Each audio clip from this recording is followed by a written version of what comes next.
ప్రభుత్వం 11 ఏళ్ల పాలన విజయవంతంపై దేశవ్యాప్తంగా బీజేపీ 11 ఏళ్ల సేవ పేరుతో కార్యక్రమాలు నిర్వహిస్తోంది. ఇందులో భాగంగా ఆంధ్రప్రదేశ్ రాష్ట్రంలోని విజయవాడలో ఏర్పాటు చేసిన కార్యక్రమానికి కేంద్ర మంత్రి కిషన్ రెడ్డి ముఖ్య అతిథిగా హాజరయ్యారు. ఈ సందర్భంగా ఆయన మాట్లాడుతూ ప్రధాని మోడీ పాలనలో దేశం అన్ని రంగాల్లో ముందుకెడుతోందన్నారు.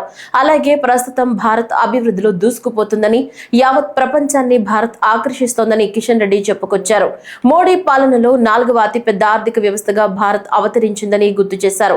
11 ఏళ్ల మోడీ పాలనపై ఒక్క అవినీతి ఆరోపణ కూడా రాలేదని, పన్నుల్లో సమగ్ర మార్పులు తీసుకొచ్చామని, రాష్ట్రాలకు కేంద్రం అన్ని రకాలుగా సహాయం చేస్తుంది, రాష్ట్రాలు బలపడేలా కేంద్రం నిర్ణయాలు తీసుకుంటుందని కేంద్ర మంత్రి కిషన్ రెడ్డి తెలిపారు. నరేంద్ర మోడీ గారు అధికారంలోకి వచ్చినటువంటి ఈ 11 సంవత్సరాలలో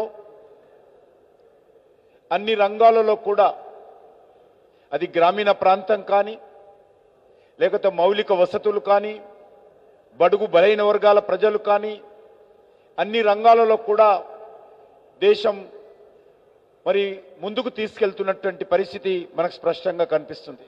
అన్ని వర్గాలకు న్యాయం చేయాలి, అన్ని వర్గాల ప్రజలకు సంక్షేమ ఫలాలు అందాలి అనేటువంటి లక్ష్యంతో సబ్కే సాత్ సబ్కా వికాస్ అనేటువంటి ఆలోచన విధానంతో నరేంద్ర మోడీ గారి ప్రభుత్వం ముందుకెళ్తా ఉంది.